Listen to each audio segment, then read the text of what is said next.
সীমান্ত থেকে আপনারা দেখেছেন হাকিমপুর চেকপোস্ট, স্বরূপনগরের হাকিমপুর চেকপোস্টে পৌঁছে গিয়েছিল আজ তাক বাংলার ক্যামেরা। সেখানে আমরা ছবি দেখিয়েছিলাম যে বাংলাদেশি নাগরিক তারা বাংলাদেশ থেকে অনুপ্রবেশ করে ভারতে ঢুকেছিলেন এবং এখন যখন এই এসআইআর এর কাজ চলছে তারা বাংলাদেশে আবার ফিরে যাওয়ার জন্য হাকিমপুর চেকপোস্টে সেখানে ওয়েট করছেন।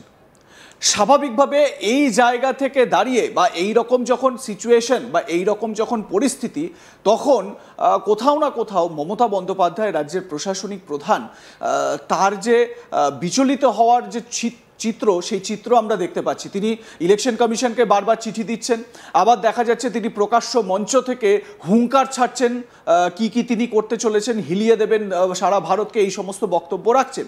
ঠিক এই জায়গা থেকেই আমি সুজয়ের সঙ্গে আলোচনায় আসবো। আমার সঙ্গে সুজয় স্টুডিওতে এতক্ষণ ধরে আলোচনা করছেন।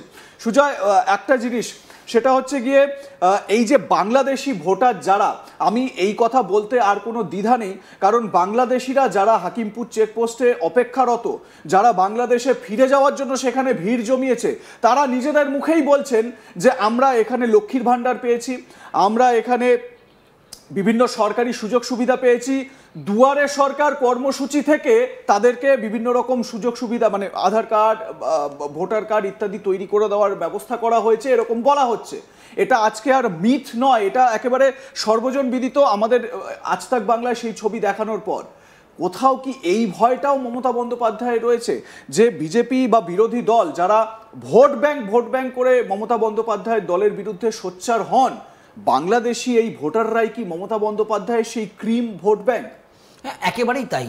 এবং সীমান্তের যে ছবি, সেই ছবি কিন্তু একেবারে স্পষ্ট হয়ে গিয়েছে। এবং বিরোধী রাজনৈতিক দলরা, আমরা দেখলাম যে বিরোধী দলনেতা শুভেন্দু অধিকারী তিনি সাংবাদিক বৈঠক করে এই ভিডিওগুলো দেখালেন এবং এই ভিডিওগুলোর মাধ্যমে দেখিয়ে তিনি একেবারে স্পষ্ট বলছেন যে এই যে তৃণমূল কংগ্রেসের একটা বড় অংশের ভোট ব্যাংক, মানে এটা তো মানতে হবে। এবং এই সমস্ত যারা বাংলাদেশ থেকে এ রাজ্যে এসেছে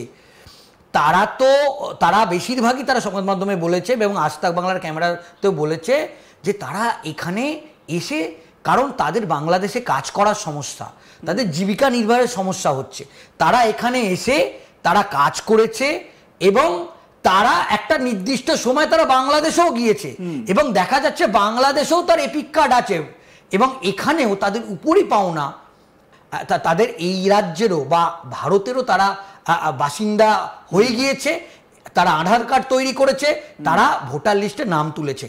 এবং এটা তো মানতেই হবে, সেই সুযোগটা যেহেতু এ রাজ্যের সরকার আছে, তো এ রাজ্যের সরকারই তাদেরকে সুবিধাটা করে দিয়েছে এবং এ রাজ্যের সরকারকেই তো তারা ভোট দেবে, এটা তো স্বাভাবিক ব্যাপার।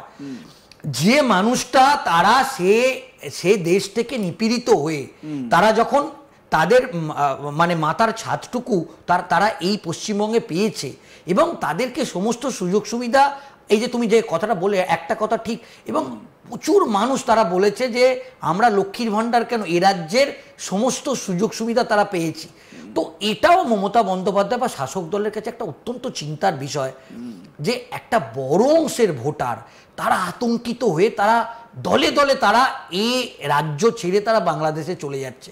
তাহলে এই ভোটটাও তো তাদের হাতছাড়া হতে চলেছে। সেক্ষেত্রে এখন টোটাল যে ক্যালকুলেশন, সেই ক্যালকুলেশন তারা করছে। কেন এ রাজ্যের বেশ কিছু শাসক দল তারা এই কথাটা প্রকাশ্যে বলছে যে এটা কিন্তু মনে রাখতে হবে নির্বাচন কমিশনকে, যে 22 লক্ষ যে পরিযায়ী শ্রমিক আছে তাদের ভোটটা কিন্তু আমরা পাল্টা, মানে যদি 90 লাখ বা একটা বড় অংশের এই যে যারা বাংলাদেশে চলে যাচ্ছে, আমরা যদি ধরে নিই একটা বড় অংশ, তার একটা বড় অংশ কিন্তু আমরা রেডি রেখেছি পাল্টা বি প্ল্যান হিসাবে। এই 22 লাখ যে পরিযায়ী শ্রমিক তারা এ রাজ্যে ভোট দিতে না এলেও আমরা কিন্তু আমাদের বুথ লেভেল ম্যানেজমেন্ট অত্যন্ত শক্তিশালী। এই প্ল্যান বিটা ঠিক কি, এটা আবারও তোমার কাছে আসবো, আরো স্পেসিফিক ভাবে আমাদের দর্শকরা সেটা জানার আগ্রহ রাখছেন। এবারে আপনাদের দেখাবো আমরা যখন হাকিমপুর চেকপোস্টে পৌঁছই সেই সময় এক গৃহবধূ, বাংলাদেশি গৃহবধূ, তিনি ভারতে অনুপ্রবেশ করেছেন এবং তিনি বলছেন যে লক্ষ্মীর ভাণ্ডার পেয়েছেন। কি বলছেন তিনি, একবার তার বক্তব্য তার মুখেই শুনুন। আমি রেশন পেয়েছি। রেশন পেয়েছি। হ্যাঁ। আর আর লক্ষ্মী ভান্ডার পেয়েছি। লক্ষ্মীর ভান্ডার পেয়েছি কত বছর ধরে? এই 2 বছর পাচ্ছি। 2 বছর এখনো পাচ্ছেন? না, এখন আর দেখছে। তো সেই টাকা কিভাবে ঢুকতো? আপনার ব্যাংক অ্যাকাউন্টে আসতো? হ্যাঁ, আমার হাজবেন্ডের ব্যাংকে আসতো। হাজবেন্ডের ব্যাংকে আসতো। আপনাদের শোনালাম ইনি কিন্তু বাংলাদেশি মহিলা, নিজের মুখেই বলছেন যে তারা বাংলাদেশ থেকে এসেছেন। মিঠু মোল্লা, মানোয়ারা বিবির মতন এরকম অনেকেই যারা এই হাকিমপুর চেকপোস্টে স্বরূপনগরে সেখানে তারা হন্যে দিয়ে বসে রয়েছেন, কারণ তারা বাংলাদেশে ফিরে যেতে চান। সেই প্রসেসও চলছে, তাদেরকে বাংলাদেশে পাঠানোর সেই প্রসেসও চলছে। এবারে প্রশ্ন সুজয়, এখানে তুমি একটা জিনিস মানে আমাদের দর্শকদেরও এটা বোঝা উচিত, বা তারাও হয়তো নিশ্চিতভাবে বুঝছেন যে এই মহিলা, বাংলাদেশি মহিলা, তিনি যখন এখানে আসছেন, এখানে মানে ভারতে ঢুকে পড়ছেন, অনুপ্রবেশ করছেন, এখানে কাজ করছেন, কাজের সুযোগ পাচ্ছেন, কারোর বাড়িতে হয়তো পরিচারিকার কাজ করছেন বা অন্য কোনো কাজ করছেন। এবারে সেই কাজ করার পাশাপাশি তিনি যখন লক্ষ্মীর ভাণ্ডারে এনরোল হয়ে যাচ্ছে, তার নাম লক্ষ্মীর ভাণ্ডারের টাকা তার হাজবেন্ডের অ্যাকাউন্টে ঢুকে যাচ্ছে বলছেন, বা অন্যান্য যে সুযোগ সুবিধা মমতা বন্দ্যোপাধ্যায়ের সরকারের দেওয়া সেগুলো যখন তার অ্যাকাউন্টে ঢুকে যাচ্ছে, এই মহিলা বা এনার মতন আরও হাজার হাজার মহিলা যারা অনুপ্রবেশ করেছেন, তারা যখন এই সুযোগ সুবিধাগুলো পাচ্ছেন, তারা কি কোনো রকমভাবে অন্য কোনো পার্টিকে মানে বিজেপি, সিপিএম, কংগ্রেস এই সমস্ত দলকে ভোট দেওয়ার কথা দ্বিতীয়বারও ভাববেন, নাকি এদের প্রথম পছন্দ মমতা বন্দ্যোপাধ্যায়ের দল তৃণমূল কংগ্রেস? একেবারে এটা হওয়া স্বাভাবিক। প্রথম পছন্দ তাদের মমতা বন্দ্যোপাধ্যায় হওয়া একেবারে স্বাভাবিক। তারা কিন্তু তাদের সমস্ত কিছু সুবিধা, এই যে টাকা, লক্ষ্মীর ভাণ্ডারের টাকা তার অ্যাকাউন্টে ডাইরেক্ট ক্রেডিট হচ্ছে, তো সেক্ষেত্রে তৃণমূল কংগ্রেস এটা পরিষ্কার বুঝতে পারছে তারা যেহেতু এই সরকারে আছে, তারা তো এই মুহূর্তে পুরো ক্যালকুলেশন করছে। তারা ইলেকশন কমিশনের উপর একেবারে সব দিক থেকে তারা নজর রেখেছে। এটা একটা রাজনৈতিক মমতা বন্দ্যোপাধ্যায়ের কৌশল।